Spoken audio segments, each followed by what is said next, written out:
Good afternoon. Former President Rodrigo Duterte is appealing to the International Criminal Court for an interim release to an undisclosed country. Duterte's counsel, Nicholas Kaufman, makes the appeal in a filing dated June 12 with the ICC regarding a public redacted version of the document. In the appeal, the defense says the government of an unspecified country expressed its advanced and principled agreement to receive Duterte.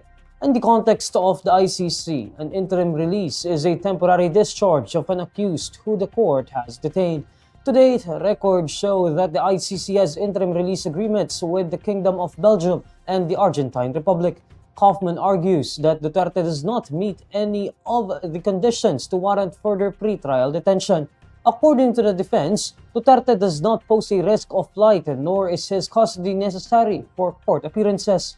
Kaufman adds that the ICC prosecution did not oppose the interim release request. The defense says this is an indication of acceptance of the risks outlined under the Rome Statute about being a flight risk, obstruction of justice, or continuation of crimes. They add that Duterte also agreed to refrain from public engagement and communications with persons outside his family. Duterte also agreed to abstain from using the internet and other electronic devices, including mobile phones. The defense also highlights Duterte's age as a compelling humanitarian ground for his release to an undisclosed country. Duterte is facing crimes against humanity charges over his administration's brutal drug war. The confirmation of charges against Duterte is scheduled on September 23. Vice President Sara Duterte says it will be Senator Imee Marcos who will bring home her father, former President Rodrigo Duterte. Duterte joined overseas Filipinos in Malaysia on Thursday, June 12 for an Independence Day celebration, which Marcos also attended. In her speech, Duterte says she won't be the one to bring home her father, who is currently detained in The Hague, Netherlands. Kung saan man ako pumupunta, dinadala-dala ko siya. Kasi sinasabi ko sa kanya, hindi ako ang magbabalik kay dating Pangulong Duterte sa Pilipinas. Dahil ang kapatid mo ang nagpadala sa kanya sa Hague, ikaw ang magbabalik sa kanya sa Pilipinas.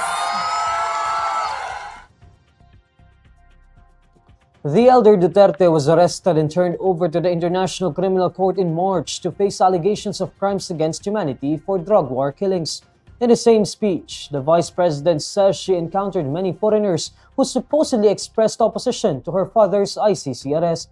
Senator Marcos's brother, President Bongbong Marcos, defended the government's move to surrender Duterte to the International Tribunal. The president stressed that it was part of the country's commitment to the International Criminal Police Organization. Citing the arrest of the former president, Senator Marcos officially left the administration slate in her bid for a second term in the 2025 elections. Vice President Duterte eventually endorsed Senator Marcos's re-election bid. Senator Marcos also led the Senate probe into alleged violations in the Duterte patriarch's arrest. Meanwhile, in the same event, Senator Robin Padilla quips that he will be the campaign manager for the tandem of Vice President Duterte and Senator Marcos in the 2028 national elections. However, in a video posted by SMNI, Vice President Duterte expresses her surprise over Padilla's remark, saying she doesn't know what the senator was thinking. At least 265 people died while one passenger survived after a plane crashed in the Indian city of Ahmedabad.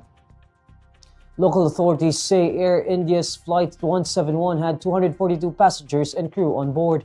The Boeing 7878 Dreamliner was bound for London's Gatwick Airport before it crashed on Thursday, June 12. The Directorate General of Civil Aviation says the plane issued a mayday call and crashed immediately after takeoff. Densely packed residential areas surround Ahmedabad's airport.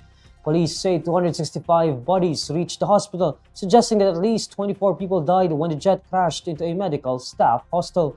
However, authorities confirm one survivor had been hospitalized. In a statement, Air India says the sole survivor is a British national of Indian origin. Air India says there were 169 Indian passengers, 53 British, 7 Portuguese, and a Canadian on board the flight. Experts say it is still too early to speculate on what may have caused the crash. US plane maker Boeing says it was in touch with Air India and stood ready to support them over the incident. And these are the stories you need to know today. I'm Imee Marcos. Follow INQUIRER.net on Facebook, X, YouTube, TikTok, Instagram, and Reddit. For more stories, visit INQUIRER.net. Good afternoon.